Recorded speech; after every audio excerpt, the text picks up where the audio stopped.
no compromise. உங்க சைடுலயும் எங்க சைடுலயும். It's a GT promise.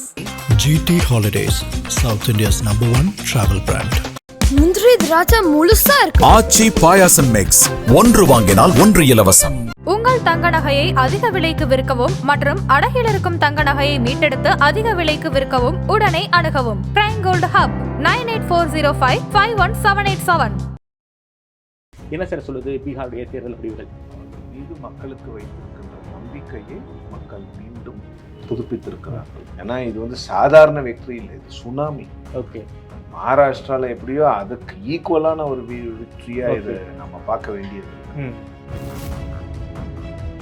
ஓட்சோரின்னு சொல்லி 4-5 ரேலிஸ் நடத்தி 3 மாசம் ராகுல் காந்தி தேஜஸ்வி யாதவ் எல்லாம் மக்களை சந்தித்து எல்லாம் செய்த பிறகும் கூட பாஜக ஜேடியுவால் அங்கு வெற்றி பெற முடிகிறது என்றால் எஸ்ஐஆரில் நீக்கப்பட்ட வாக்காளர்கள் மட்டும் இதற்கு பொறுப்பில்லை.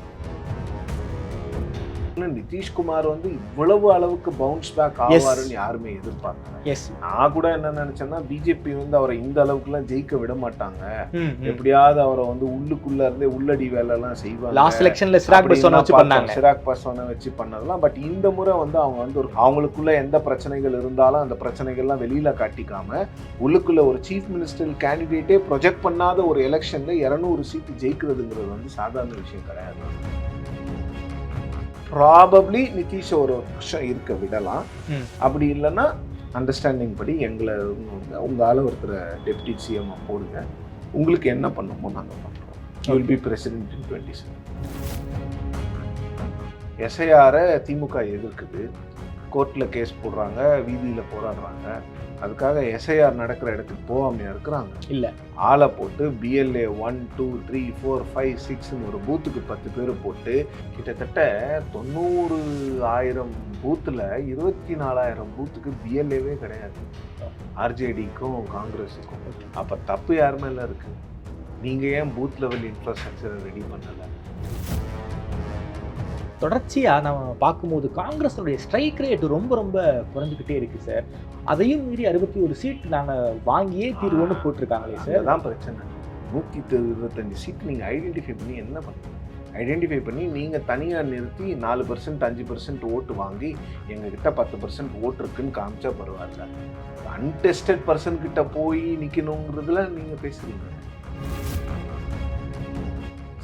ஒரு 60 லட்சம் பேரோ இல்லை 10 லட்சம் பேரையோ எடுத்ததுனால மட்டுமே அவங்க வெற்றி பெற்றாங்கிறது வந்து மக்களினுடைய முடிவை கொச்சைப்படுத்தும். அதை நிச்சயமாக பண்ணக்கூடாது. குறிப்பாக இந்த பெண்களுக்கு உதவித்தொகை கொடுத்தது, பெண்களுக்கு அரசு வேலை வாய்ப்பில் வந்து 50% ரிசர்வேஷன், 35% ரிசர்வேஷன் கொடுத்ததெல்லாம் ஒரு மிகப்பெரிய அளவில் ஒர்க் அவுட் ஆகிருக்கு போல இருக்கு சார். ஒர்க் அவுட் ஆகிருக்கு. இன்னைக்கு விமன் பவர் தான் வந்து விமன் ஓட்டர்ஸ் தான் வந்து காஸ்ட் அதெல்லாம் பார்க்காம வந்து நிதிஷ்குமாருக்கு ஓட்டு போட்டு. ஆதரவாளர்களுக்கு அன்பு வணக்கம். இன்று நம்மோடு பெங்களூரிலிருந்து வெளிவரும் டெக்கான் ஹெரால்டு ஆங்கில ஏட்டின் தமிழக செய்தியாளர் திருமதி சிவப்பிரியன் அவர்கள். வணக்கம் சார். வணக்கம் சார். பீகார் எலெக்ஷன் ரிசல்ட்ஸ் நமக்கு தெரிஞ்சிருச்சு. அதாவது கருத்து கணிப்பு எல்லாமே மிகப்பெரிய அளவில் பொய்யாக மாறி இருக்கு. கிட்டத்தட்ட 200 இடங்களுக்கும் மேலாக பாஜக முன்னிலையில் இருக்காங்க. அது பாஜகவுக்கான வெற்றி, என்டிஏ கூட்டணிக்கான வெற்றி நாம் எடுத்துக்கலாம். ஒரு மிகப்பெரிய அளவில் வந்து இந்தியா கூட்டணி கோட்டை விட்டுருக்காங்க. பீகார் எலெக்ஷனுடைய ரிசல்ட்டை நாம் எப்படி புரிஞ்சுக்கிறது? என்ன சார் சொல்லுது பீகாருடைய தேர்தல் முடிவுகள்? Vote of confidence for BJP and Nitish, அவ்வளோதான்.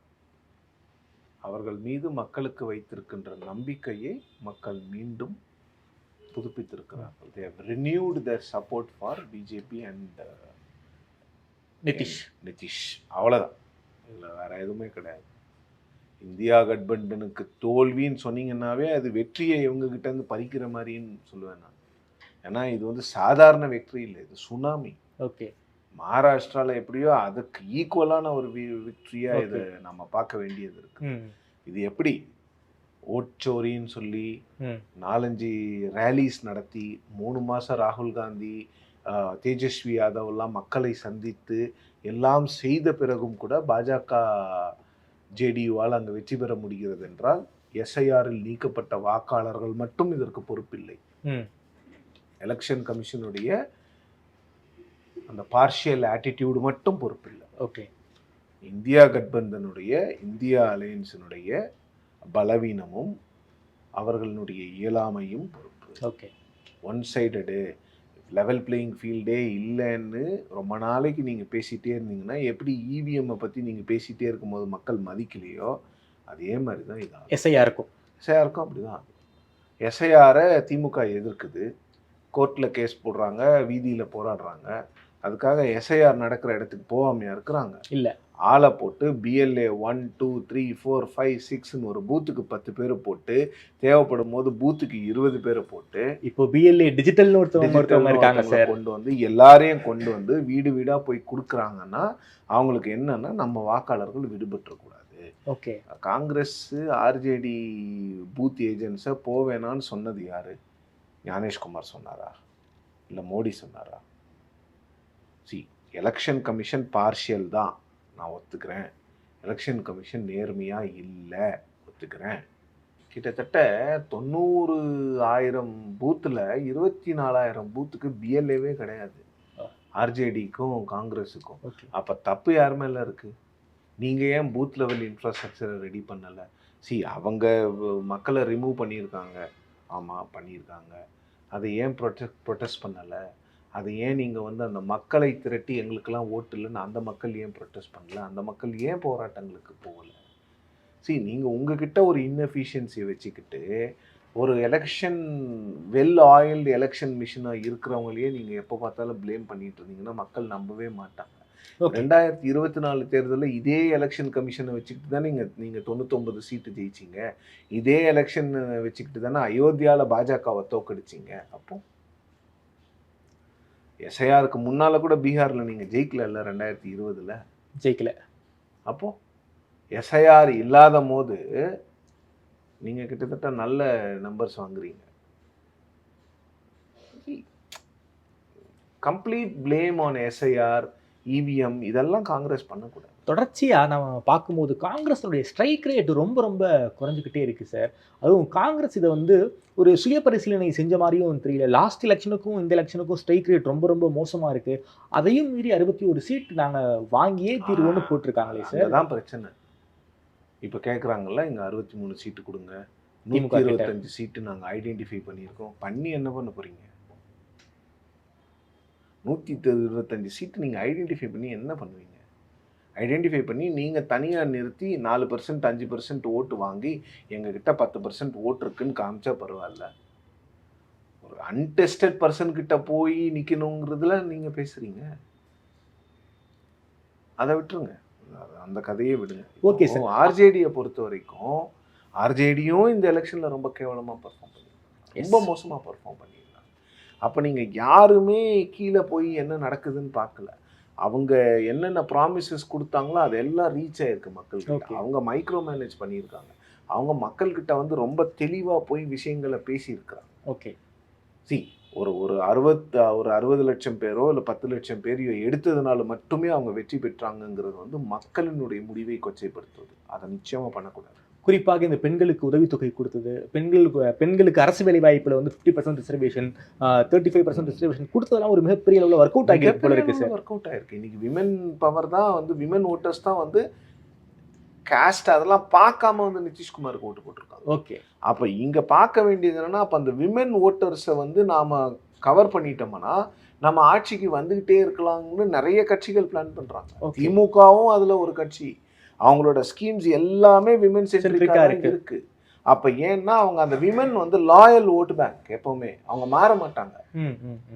ஜெயலலிதாவும் எம்ஜிஆரும் இருக்கும் வரை அவர்களுக்கு மட்டுமே வாக்களித்தவர்கள் அவர்கள் பெருமளவில்.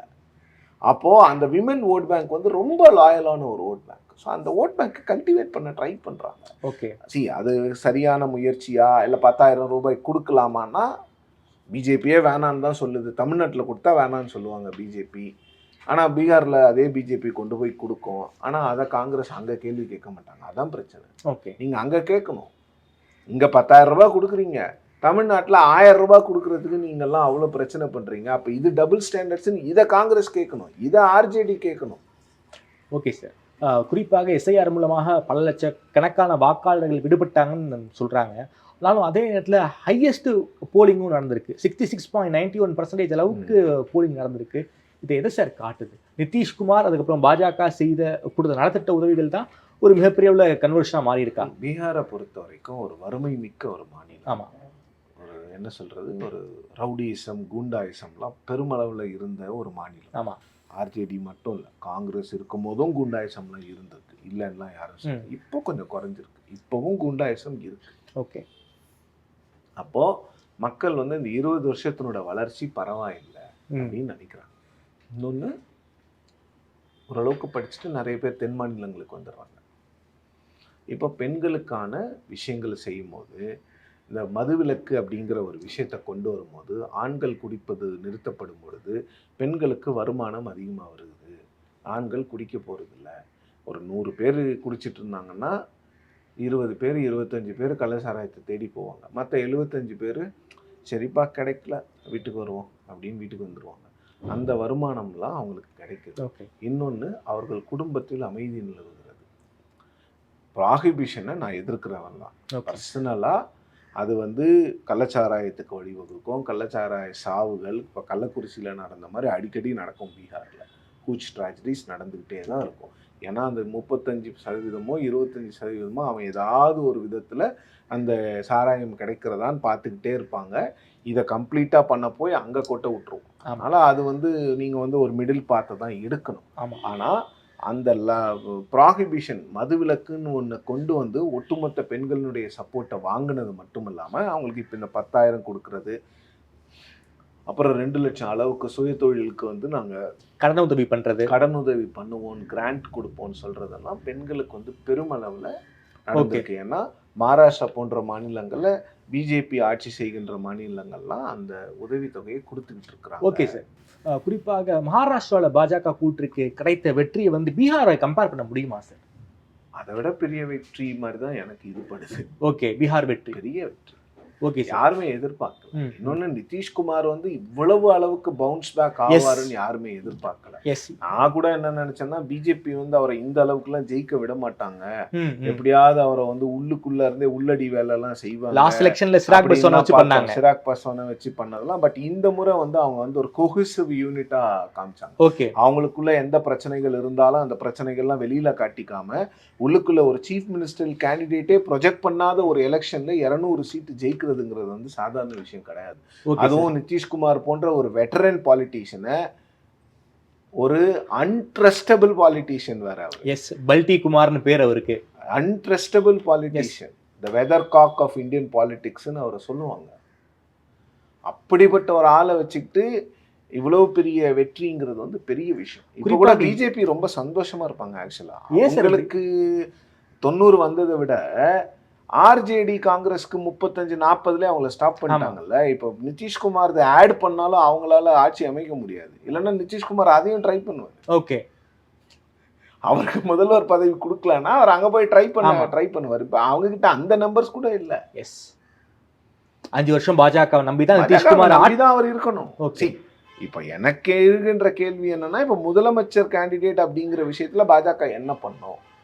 2 ஆப்ஷன். ஒன்று, நிதிஷ்குமாரை கொஞ்ச நாளைக்கு கண்டினியூ பண்ண விடலாம். அப்படி இல்லைன்னா நிதிஷ்குமாரை பதவி விலக சொல்லிட்டு பாஜக கேண்டிடேட்டை போட்டு நிதிஷ்குமார் கட்சியில இருந்து துணை முதல்வர், இன்னொரு துணை முதல்வர் சிராக் பாஸ்வான் கட்சி, அவ்வளோதான். 12 MP அவர் இருப்பாருங்க. அவர் கட்சி தலைவராக இருப்பார். அவர் எல்லாத்தையும் பண்ணுவார். 2027 அவரை நாட்டின் குடியரசுத் தலைவராக்குவோம். ஸ்டேட்ஸ்மேன்ஷிப்.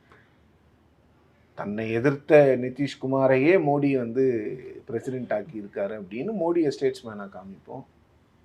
ஐடியாவா இல்லை எங்ககிட்ட. ஓகே. பாஜக இங்க வந்து அந்த பிஜேபி வந்து really inspiring for a political journalist வந்து BJP is a case study. Yes. ஒரு பொலிட்டிக்கல் அனிமலுக்கு வந்து ஸ்டூடெண்ட் ஆஃப் பாலிடிக்ஸ்க்கு வந்து BJP is an excellent case study. It's a master class. ஒரு அண்டர் டாகா இருந்த மகாராஷ்டிரா எலெக்ஷனை எப்படி ஜெயிக்கிறது, எலெக்ஷன் கமிஷனை யூஸ் பண்ணாங்க. ஆமாம், நான் ஒத்துக்கிறேன், இல்லைன்னு நான் சொல்ல, அது தவறு தான். இருந்தாலும் இதெல்லாம் சட்டத்தில் இருக்கக்கூடிய ஓட்டைகள். இந்த ஓட்டைகள் எல்லாம் காங்கிரஸும் ஒரு காலத்தில் பயன்படுத்தி தான் இருக்கு. நாளைக்கு வேற யாராவது ஆட்சிக்கு வந்தாலும் அவங்களும் பயன்படுத்துவாங்க.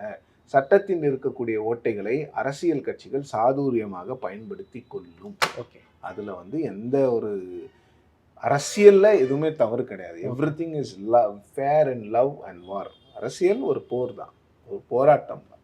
ஓகே.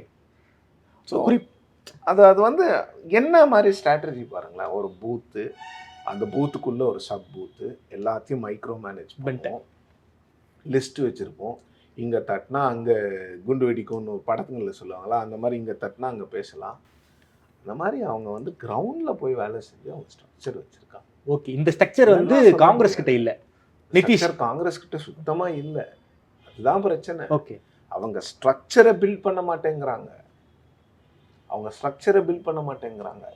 விசிகே அப்படிங்கிற ஒரு சின்ன கட்சி தமிழ்நாட்டில் அவங்க பூத் கமிட்டிஸ் வச்சுருக்காங்க. எஸ்.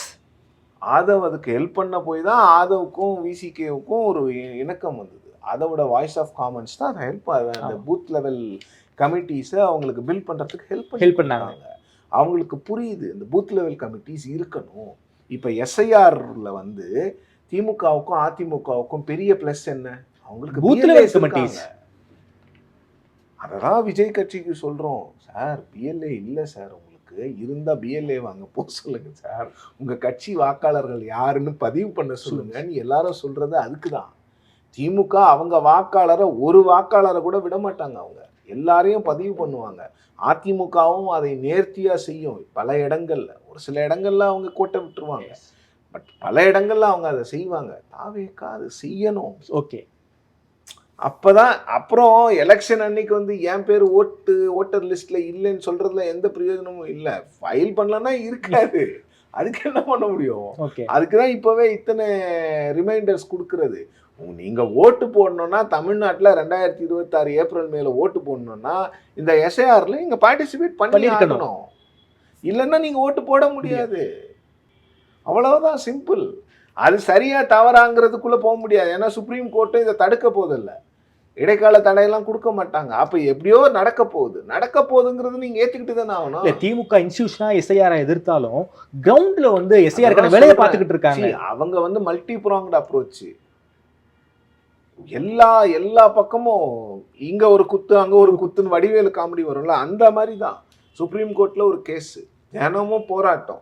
ஆனா கீழே கிரவுண்ட்ல பிஎல்ஏஸை வச்சு வேலை எஸ்ஐஆர் வாங்கிக்கிட்டு இருக்காங்க. எஸ்ஐஆர் ஃபார்ம்ஸ் வாங்குறாங்க, ஃபில் பண்றதுக்கு ஹெல்ப் பண்ற இடத்துல எல்லாம் இந்த திமுகவினுடைய பழைய ஆசிரியர்கள்லாம் இருக்காங்கல்ல, ஆசிரியரா இருந்திருப்பாங்க, திமுகல இருந்திருப்பாங்க, ரிட்டையர் ஆயிருப்பாங்க, அவங்களுக்கு எல்லாம் தெரியும்.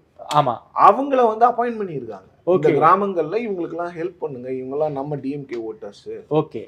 அது ஏடிஎம்கேவும் பண்றாங்க. ஓகே. இன்னைக்கு அதுக்குதான் அந்த கிரவுண்ட் லெவல் இன்ஃப்ராஸ்ட்ரக்சருங்கிறது வந்து இந்த மாதிரி நேரங்கள்ல தான் உங்களுக்கு பெருமளவுல உதவியா இருக்கும். இதுதான் முக்கியம். நான் ஏற்கனவே உங்ககிட்ட சொல்லியிருக்கிறேன், அந்த பூத்ல நீங்க போய் உட்காரும் பொழுது அந்த பூத்ல இருக்கிறவனுக்கு தெரியும் யாருக்கு யாரு ஓட்டு போட்டு சொல்லிட்டு. இப்ப என் பேரு சிவப்பதியன் இருக்கு, சிவப்பிரியன் இல்ல, சிவப்பதியன் இருக்கு. அதனாலதான் என்னால ஆன்லைன்ல எஸ்ஐஆர் ஃபார்ம் சைல் பண்ண முடியல, நான் பேர் மாத்தணும். சிவப்பதியன் பூத் லெவல் ஏஜென்ட், எல்லாருக்கும் என்ன தெரியுங்கிறதுனால நான் ஓட்டு போடலாம். சார் தெரியும், பேர் தப்பா இருக்கு, சிவப்பிரியன் தெரிஞ்சவர் போடுங்கன்னு எல்லாரும் ஒத்துப்போம். அவங்க அப்போஸ் பண்ணாங்கன்னா ஓட்டு போட முடியாது, அப்ஜெக்ட் பண்ணா நான் ஓட்டு போட முடியாது, நான் வெளில வந்துடணும், என் பேர் அங்க இல்ல. அப்போ பூத் லெவல் ஏஜென்ட்ஸ் வந்து எந்த அளவுக்கு இம்பார்ட்டன்ட் அப்படிங்கிறது வந்து இந்த எஸ்டாப்ளிஷ்ட் பார்ட்டிஸ்க்கு தெரியும். அவங்க அங்க உட்காந்துருப்பாங்க, சாப்பிட கூட போக மாட்டாங்க, அங்கேயே உட்காந்து சாப்பிடுவாங்க. அவனுக்கு தெரியும் எத்தனை பேர் நம்ம ஓட்டர்ஸ், எத்தனை பேர் இங்க வராங்க, எத்தனை பேர் இது பண்றாங்க. பூத் ஸ்லிப் எல்லாம் யார் கொடுக்குறா? அவங்க தான் கட்சிக்காரங்க தான் கொடுக்குறாங்க. எல்லா கட்சிக்காரங்களும் சேர்ந்து தான் கொடுக்குறாங்க. சார், இந்தியா முழுக்க கடந்த சில தேர்தலாக வந்து காங்கிரஸுடைய பெர்ஃபார்மன்ஸ் ரொம்ப ரொம்ப மோசமா இருக்கு. ஹரியானாவில் ஆரம்பிச்சு, மகாராஷ்டிராவில் ஆரம்பிச்சு, இப்போ பீகார் வரைக்கும் பல்வேறு எலெக்ஷன்ஸ் நம்ம வந்து எக்ஸாம்பிளா சொல்ல முடியும். காங்கிரஸ் தலைமை இதை பத்தி கவலைப்பட்டுக்கிட்ட மாதிரியே தெரியலையே சார். தெரியலங்க, அவங்களுக்கு என்ன. காங்கிரஸ்ல வந்து ராகுல் காந்தியே நமக்கு எல்லாத்தையும் பண்ணி கொடுத்துருவாரு, ஜெயிச்சு கொடுத்துருவாருன்ற ஒரு எண்ணம் இருக்கும் என்னமோ. ஓகே. அவங்களுடைய எண்ணங்கள் எப்படி இருக்குன்னு தெரியல. நீங்க வந்து ட்விட்டர்ல ஃபைட் பண்றது, எப்போ பார்த்தாலும் நாங்கள் இந்தியாஸ் ஓல்டஸ்ட் பார்ட்டின்னு சொல்றதுலலாம் எந்த பிரயோஜனம். நீங்க கிரவுண்ட்ல போய் ஏன் ஒர்க் பண்ண மாட்டேங்கிறீங்கிறது தான் கேள்வி. நீங்க ஒர்க் பண்ணணும். நீங்க ஒர்க் பண்ணாமையே வந்து எங்களுக்கு 63 சீட்டு வேணும் தமிழ்நாட்டில்னா எப்படி கொடுப்பாங்க 63 சீட்டு? சார், பீகார் எலெக்ஷன்ஸை காரணம் காட்டி தமிழ்நாட்டில் அதிக சீட் வாங்கணுங்கிற ஆசை வந்து காங்கிரஸுக்கு இருந்திருக்கோம் இல்லைங்க? அந்த மாதிரிலாம் காங்கிரஸ்க்கு பெருமளவில் அவங்க வந்து எந்த எலெக்ஷனை வச்சும் அவங்களால சீட்ஸ்லாம் வாங்க முடியாதுங்க. ஆனாலும் திமுகவுக்கு நெருக்கடி கொடுக்கணுங்கிற குரல் வந்து உள்ளுக்குள்ள உள்ளுக்குள்ள இருக்கு தாமரை. அது எதற்கான குரல்னு தான் நான் கேட்கிறேன். உங்க கட்சியை வளர்க்கறதுக்கான குரலா இருந்தா பரவாயில்ல, இன்னொரு கட்சியை வளர்க்கறதுக்கான குரலா அது? எனக்கு காங்கிரஸ்காரங்களுடைய உள்ளுணர்வை புரிஞ்சுக்க முடியுது. திமுகல தலைவர்களுக்கும் திமுக தலைவர் வந்து காங்கிரஸ் தலைவர்களை மதிக்கிறாங்க. ஆனா திமுக தொண்டர்கள் காங்கிரஸ் தொண்டர்களை மதிக்கிறது இல்லை. அப்ப நீங்க என்ன பண்ணணும்னா உங்க தலைவர்களை ஃபோர்ஸ் பண்ணி கட்சியை வளர்க்கணும். கூட்டணியில இருந்து வெளில போய் இன்னொரு கட்சியோட போய் சேர்றது வந்து வளர்ச்சி கிடையாது. உங்க கட்சியை வளர்க்கணும். பாஜக ட்ரை பண்றாங்கல்ல. 2024 ஒரு அலையன்ஸ் அவங்களே ஃபார்ம் பண்ணி 18% வந்தாங்கல்ல. நீங்க ஒரு அலையன்ஸை ஃபார்ம் பண்ணுங்களேன். அது நீங்க தலைமை தாங்கி தப்பு இல்லைல்ல. அதுவும் இன்னொருத்தர் தலைமைக்கு நாம கூட்டணி போகணும் தான் ஆசைப்படுறாங்க. அதான் சொல்றேன். அது கூட இங்க இருக்கக்கூடிய தலைவர்கள் அது கூட யாரு வெளிப்படையா வந்து பேசியிருக்கா? பொறுப்புல இருக்கிறவங்க யாராவது ஒருத்தர் பேசியிருக்காங்களா? யாருமே பேசல சார். ஆனா வந்து பொறுப்பில் இல்லாதவர்கள் இப்போ அவர் பேர் வேண்டாம், ஏற்கனவே அவர் வந்து ராஜீவ்காந்தி கொலை வழக்கில் வந்து பிரபாகரனுக்கும் எல்டிடிக்கும் சம்மந்தம் இல்லைன்னு சொன்னவர் ஒருத்தர், திருச்சி வெளிச்சாமி சொன்னவர். அவர் தான் இன்னைக்கு தாவேகா காங்கிரஸ் கூட்டணி வரணுங்கிறார். அப்போ இந்தியன் சிபிஐ தப்பு, எல்லாருமே தப்பா? எல்டிடி தான் ராஜீவ்காந்தியோட அசாசினேஷனை ஆர்கெஸ்ட்ரேட் பண்ணுச்சுன்னு எல்லாருக்குமே தெரியும். யாருக்கு தெரியாது? அப்போ அதையே அவர் இல்லைன்னு சொல்றாரு. காங்கிரஸ்ல எஸ்டாப்ளிஷ்டா இருக்கக்கூடியவங்க தலைவரோ இல்ல அந்த கட்சியினுடைய எம்பிஸோ யாராவது வெளிப்படையா தாவேகா கூட்டணி வேணும்னு சொல்லியிருக்காங்களா? இன்னொன்னு இது என்னன்னா, காங்கிரஸை விட தாவேகாவுக்கு அந்த கூட்டணி அதிகமா தேவைப்படுதுன்னு எனக்கு தோணுது. ஏன்னா நீங்க ட்விட்டரை எடுத்து பார்த்தீங்கன்னா தாவேகா தொண்டர்கள் எல்லாருமே வந்து ஒரு பத்திரிகையில வந்த செய்தியை எடுத்துக்கொண்டு இது நடந்துரும் அப்படின்னு பேசிட்டு இருக்காங்க. அவங்களுக்கு எல்லாம் என்னன்னா ராகுல் காந்தியும் விஜயை இணையணும். அது வந்து உங்களோட வீக்னஸை காட்டுதுன்னு நான் சொல்லுவேன். ஓகே, ரெண்டு பேருக்குமே கட்டமைப்பு இல்லை. தாவேகாவுக்கும் கட்டமைப்பு இல்லை, காங்கிரஸ். நீங்க தானே சொல்றீங்க விஜய் தான் சுப்ரீம் லீடர் ஆஃப் தமிழ்நாடு, நாங்க ஆட்சிக்கு வந்துட்டோம்னு பேசிட்டு இருக்கிறீங்களா? அப்ப எதுக்கு உங்களுக்கு ராகுல் காந்தி? அவங்களுக்கும் தெரியுது ஒரு கூட்டணி இருந்தாதான் ஜெயிக்க முடியும். எதுக்கு ராகுல் காந்தி? நீங்க தான் ஆட்சிக்கு வந்துட்டீங்களே. அவங்க என்ன பேசுறாங்க? ஆனா ஆட்சிக்கு வந்துட்டோம். எலெக்ஷன்லாம் ஒருத்தர் போட்டிருந்தாரு, இப்போ பிரசன்னா நினைக்கிறேன்.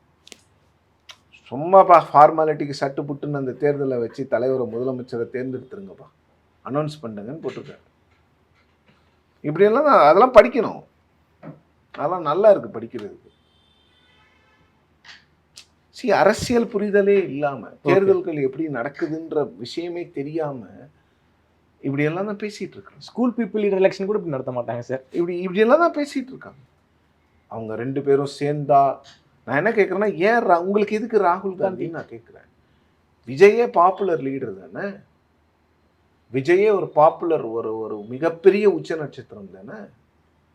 அப்போ உங்களுக்கே புரியுது, அரசியல் வேற சினிமா வேற. ஓகே, அப்போ 10 வருஷம் ஆகும், 5 வருஷமா தான் ஆகும். நான் திரும்ப சொல்ல வர்றதா, விஜய் பொலிட்டிக்கல் ஸ்டாண்ட் ஆனார்னா, பேஷண்ட்டாக இருந்தார்னா அவருக்கான காலம் கனியும், அவருக்கு காலம் கை கொடுக்கும். பேஷண்ட்டாக இருக்கணும், அமைதியாக இருக்கணும், அவசரப்படக்கூடாது, அமைதியாக இருக்க வேணாம், அரசியல் பண்ணணும், அரசியல் பண்ணாமல் இருக்கக்கூடாது, பேஷண்ட்டாக இருக்கணும், மக்கள்கிட்ட பேசணும். திரும்ப சொல்றது ஒண்ணுதான், பஸ்லேருந்து விஜய் இறங்கணும், பஸ்ஸுக்குள்ளேயே இருக்கக்கூடாது, விஜய் பஸ்லேருந்து இறங்கணும், இறங்கி மக்களோடு மக்களாக இருக்கணும். சார், செய்த தவறுகள்ல இருந்து காங்கிரஸ் பாடம் கற்றுக்குவாங்களா? இது வரைக்கும் கற்றுக்கல. 2024 ஏதோ கொஞ்சம் கற்றுக்கிட்டு 99 சீட்டு வந்தாங்க. காங்கிரஸ் கட்சியில் வந்து அது எப்படி சொல்கிறதுன்னு தெரியல. அவங்க வந்து they are cut off from the reality. அவங்க வந்து ராகுல் காந்தியினுடைய அந்த அன்பு, அந்த பேச்சுகள், அவருடைய அந்த மட்டுமே வந்து ரீச் ஆகிடும், அதெல்லாம் மக்கள்கிட்ட போகும். பட் அந்த மக்களை ஓட்டு போடுற இடத்துக்கு கூட்டிகிட்டு வர்றதுக்கோ இல்லை அந்த ஊண்டுதலை நீங்கள் பண்ணுறதுக்கு வந்து உங்களுக்கு வந்து கிரவுண்டில் ஸ்ட்ரக்சர் தேவைப்படுது. அந்த ஸ்ட்ரக்சரை நீங்கள் வந்து பில்ட் பண்ணணும். இல்லை ஏற்கனவே ஸ்ட்ரக்சர் இருந்ததுன்னா அதை ரீபில்ட் பண்ணணும். நிறைய வேலை இருக்குது. 2029 காங்கிரஸ் ஜெயிக்க வேணாம், 150 சீட்டு ஒர்க் பண்ணோன்னா இந்நேரம் வேலையை ஆரம்பிச்சிருக்கணும். பிஜேபி ஆரம்பிச்சிருப்பாங்க. பிஜேபிக்கு இப்போ வந்து வெஸ்ட் பெங்கால் எலெக்ஷனுக்கான வேலையை ஆரம்பிச்சிட்டாங்க. 2029 தேர்தலுக்கு தான் நாங்க இப்போ 24ல 26ல அதிமுகவோட கூட்டணி வைக்கிறோம் நைனார் சொல்றாங்க. ஆமா, அப்ப 29 தேர்தலுக்கு இப்பவே அவங்க பிளான் பண்றாங்க. அவங்களுக்கு இந்த கால்குலேஷன்லாம் இருக்கும். ஓகே. 29ல ஒருவேளை விஜய் காங்கிரஸ் இந்த கூட்டணி வந்தா என்ன பண்றது, நாம எங்க ஸ்டாண்ட் ஆகும்லாம் பிஜேபி யோசிப்பாங்க. ஓகே. மல்டிபிள் பாசிபிலிட்டிஸை யோசிக்கணும். அதுதான் பாலிடிக்ஸ். இவங்க வந்து எலெக்ஷன் மட்டும்தான் இவங்களுக்கு கண்ணும் கருத்துமா இருப்பாங்க. பிஜேபிக்கு எலெக்ஷன் அது வந்து ஒரு மிஷின். ஓகே. டெய்லி எலெக்ஷன் இல்லைன்னாங்களும் அவங்க நிற்பாங்க. தினந்தோறும் எலெக்ஷன் இருந்தாலும் அவங்களால வெற்றி பெற முடியும், அவங்களால நிற்பாங்க. அந்த அளவுக்கு ஆர்கனைசேஷன் பவர். எலெக்ஷன் கமிஷனோட ஹெல்ப் அவங்களுக்கு இருந்திருக்குன்னே வச்சுக்கோங்க. 10%, 20%, 80% அவங்க உழைப்பு, அவங்களுடைய ஸ்ட்ராட்டஜி, அவங்களுடைய ஓட் பேங்க், அவங்களுடைய கேண்டிடேட்ஸ், அவங்களுடைய கேடர்ஸ், அவங்களுடைய கட்சி, அவங்களுடைய ஸ்ட்ரக்சர். அந்த 20% ஏன்னு கேள்வி கேளுங்க. அந்த 80% தப்புன்னு சொன்னீங்கன்னா அது நியாயம் இல்லை. இல்லை, குறிப்பாக பாஜகவோட ஸ்ட்ராட்டஜியை பொறுத்த வரைக்கும் பாஜகவுக்கு யாரெல்லாம் ரிபல்லாக இருப்பாங்கன்னு நினைச்சாங்களோ அவங்க எல்லாருக்குமே வந்து அகாமடேட் பண்ணிட்டாங்க. ராஜ்யசபால மினிஸ்ட்ரியில் எல்லாருமே அகாமடேட் பண்ணி அகாமடேட்டிவ் பார்ட்டிங்க தேவைப்படும் போது எல்லாத்தையும் பண்ணுவாங்க. நீங்கள் ஜெயலலிதா அவர்களே நம்ம ரிஜிடுன்னு நினைப்போம். பட் அவங்க அந்த ஒரு ஸ்டேச்சர் வர்றதுக்குள்ள அவங்க எவ்வளோ காம்ப்ரமைசஸ் பண்ணியிருக்காங்க. அவங்கள எதிர்த்து பேசின SD சோமசுந்தரத்தை கூட்டிட்டு வந்து வச்சுருந்தாங்க, நாவலரை கூட்டிகிட்டு வந்து கூட வச்சுருந்தாங்க, அவரை வசைபாடிய RM வீரப்பனை கூட வச்சுருந்தாங்க, 4.5 வருடம் அவருக்கு அமைச்சர் பதவி கொடுத்துருந்தாங்க. அப்போ அவங்க எவ்வளோ அகாமடேட்டிவாக இருந்திருக்காங்க. ஏன்னா அந்த இனிஷியல் ஸ்டேஜில் உங்களுக்கு எல்லாம் பொலிட்டிக்கல் ஆட்கள் வேணும். அவங்களும் முதலமைச்சர் ஆகணும்னு ட்ரை பண்ணாங்க. ஜானகி அம்மா முதலமைச்சர் ஆகும் போது நான் ஆகணும்னாங்க. திருநாவுக்கரசர் தான் சொன்னார், வேண்டாம், கட்சி தான் முக்கியம், கட்சியை கைப்பற்றுங்க, அதன் பிறகு ஆட்சியெல்லாம் ஆட்டோமேட்டிக்காக வரும். It was same advice. Okay. அந்த அட்வைஸ் தான் அதிமுகவை காப்பாத்துச்சு, ஜெயலலிதாவை காப்பாத்துச்சு. அந்த அட்வைஸ் தான், அந்த அட்வைஸை தான் ஓபிஎஸ்க்கு சொன்னாங்க. அவர் கேட்குற மாதிரி இல்லை. சார், பிஜேபி 92 இடங்கள், நிதிஷ் கட்சி வந்து 81 இடங்கள். எப்படி சார் போக வாய்ப்பு இருக்கு? அதாவது ஒடிசாவில் நடந்த கதை நடக்க வாய்ப்பு இருக்கா? அதாவது ஜூ பட்நாயக் கூட கூட்டணி வச்சு அதுக்கப்புறம் அவரே ஓவர் ஷேடோ பண்ணி கட்சி வளர்ந்துருச்சு. ஓவர் ஷேடோ ஆயிடுச்சு. பிஜேபி ஜேடியு ஓவர் ஷேடோ பண்ணிட்டாங்க. பட் இப்போ என்ன பண்ணுவாங்கன்னா ப்ராபப்ளி நிதிஷ் ஒரு வருஷம் இருக்க விடலாம். அப்படி இல்லைன்னா அண்டர்ஸ்டாண்டிங் படி எங்களை உங்களால் ஒருத்தரை டெப்டி சிஎம் போடுங்க, உங்களுக்கு என்ன பண்ணணுமோ நாங்கள் பண்ணுறோம், you will be president in 27. Okay. இது என்னுடைய கருத்து தான், என்னுடைய அசம்ஷன், என்னுடைய ப்ரெடிக்ஷன் தான். இது பிஜேபியில இருந்துலாம் யாரும் எனக்கு சொல்லல. ஓகே. கான வாய்ப்பு அது வந்து ஒரு 2 வருஷம் நீங்க சீஃப் மினிஸ்டரா பிரசிடென்ட் கொடுப்போம். பிரசிடென்ட் கொடுக்கறதுனால நிதிஷ்குமாருக்கு பீகார் ஓட்டர்ஸை ரீச் பண்ணலாம். ஆமா, அது வந்து ஒரு பெரிய ப்ளஸ்ஸாக இருக்கும். இன்னொன்று மோடியோடைய இமேஜை இவங்க என்ஹான்ஸ் பண்ணுவாங்க. ஓகே. ஒரு காலத்தில் மோடியை எதிர்த்த நிதிஷ்குமாருக்கு குடியரசுத் தலைவர் பதவி, எவ்வளோ ஸ்டேட்ஸ்மேனாக மாறி இருக்காரு பாருங்க நரேந்திர மோடி அப்படிங்கிறது தான்.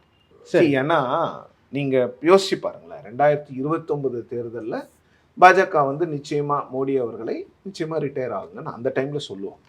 ஸோ அப்போ அந்த ரிட்டையர் ஆகிற டைமில் உங்களுக்கு ஒரு என்ஹான்ஸ்மெண்ட் வேணும்ல, உங்களுக்கு வந்து நான் ஸ்டேட்ஸ்மேன் அப்படிங்கிற அதெல்லாம் பாஜக யோசிக்கும். அவங்களுடைய தலைவர்களை, அந்த கட்சிக்கு நல்லது செய்த தலைவர்களை பாஜக என்றைக்குமே விட்டு கொடுத்தது கிடையாது. அத்வானி அவர்களை கூட அவர் நரேந்திர மோடிக்கு எதிராக அந்த ரிபெலியன் பண்ணும்போது கூட அவர் ரொம்ப சாஃப்டாக தான் ஹேண்டில் பண்ணாங்க. மோடியே அவருக்கு பாரத ரத்னா விருது கொடுத்துருக்காரு. சாஃப்டாக தான் ஹேண்டில் பண்ணுவாங்க. ஏன்னா அவங்கள பொறுத்த வரைக்கும் தேனோ அந்த இண்டிவிஜுவல் கொஞ்ச நாளைக்கு அவர் பவர்ஃபுல்லாக இருப்பாருங்க, அப்புறம் இறங்கிடுவாருங்க. 10 வருஷத்துல பேசல மோகன் பகவத் எதை பத்தியும். இப்போ ஒரு வருஷமா பேசிட்டு இருக்காருல்ல, அவருக்கு தெரியும் மோடி அவர்களுடைய ஸ்ட்ரென்த் 240 தான், 303 கிடையாது, 282 கிடையாதுன்னு மோகன் பகவத்துக்கு தெரியும்ல. அந்த ஆர்கனைசேஷனை பொறுத்த வரைக்கும் இண்டிவிஜுவல்ஸ் டோன்ட் மேட்டர். இன்னும் 50 வருஷத்துக்கு பிஜேபி எப்படி பவர்ல இருக்கணும் அவ்வளவுதான் அவங்களுக்கு. ஓகே சார், குறிப்பாக 20 வருஷமா வந்து நிதிஷ்குமார் வந்து முதல்வராக இருக்காரு. இந்த ஆன்டி இன்கம்பன்சிங்கிற ஃபேக்டரை வந்து பீகார் காலத்தில் எடுபடவில்லையா சார்? ஆன்டி இன்கம்பன்சி இருக்கும். அந்த ஆன்டி இன்கம்பன்சியை அறுவடை பண்ண வேண்டியது ஆப்போசிஷன் தான். அது ஆப்போசிஷன் அறுவடை பண்ணலன்னா அது ப்ரோ இன்கம்பன்சியை மாத்துறதுக்கு எனக்கு திரும்ப இருந்தால் நான் பண்ணிட்டு போகிறேன். என்னை சேலஞ்ச் பண்றதுக்கு ஒரு ஆள் இருக்கிற வரைக்கும் தானே நான் சேலஞ்சை பத்தி யோசிக்கணும். என்னை பத்தி அவங்க சேலஞ்சே பண்ணா அப்ப நான் தான் ராஜான்னு சொல்லிட்டு நான் போயிட்டு நான் இதெல்லாம் பண்றேன், நான் இப்படியெல்லாம் பண்றேன்னு உங்களை சேலஞ்ச் பண்றதுக்கு ஆள் இல்லை. அப்போ நான் தான் ராஜான்னு சொல்லும் போது இல்லை அவர் ராஜா இல்லைன்னு சொல்றதுக்கு ஆளே இல்லைன்னும் போது அப்ப நான் சொல்றது தானே எடுக்கணும். சார் கடைசி கேள்வி சார், பீகார் ரிசல்ட்ஸ் சொல்லக்கூடிய செய்தி என்ன சார், ஒருவரி செய்தி என்ன சார்? டெவலப்மெண்ட் ப்ளஸ் நீங்கள் மைக்ரோ மேனேஜ் பண்ணி எலெக்ஷனை ஃபைட் பண்ணிங்கன்னா ஒரு ப்ராப்பர் அலையன்ஸு கிரவுண்ட் லெவலில் ஒரு சோஷியல் இன்ஜினியரிங் பண்ணி நீங்கள் மைக்ரோ லெவலில் போய் மேனேஜ் பண்ணிங்கன்னா எலெக்ஷனை ஆன்டி இன்கம்பன்சி எல்லாம் தவிடுபடியாக்கிட்டு நீங்கள் ஆட்சிக்கு வரலாம். அவ்வளோதான். Okay sir. ஆன்டி இன்கம்பன்சிங்கிறது ஒரு தியரிட்டிக்கல் வேர்டாக மாறி போச்சு ஆக்சுவலாக. இப்போ ஓகே 4 முறை 5 முறைலாம் ஆட்சிக்கு வந்துட்டு இருக்காங்க இப்போ. ரொம்ப நன்றி சார். குறிப்பாக பீகார் எலெக்ஷன் ரிசல்ட்ஸை பற்றி ரொம்ப விரிவாக பேசியிருக்கேன். நேரம் கொடுத்து பேசியிருக்கேன். நன்றி சார். நன்றி.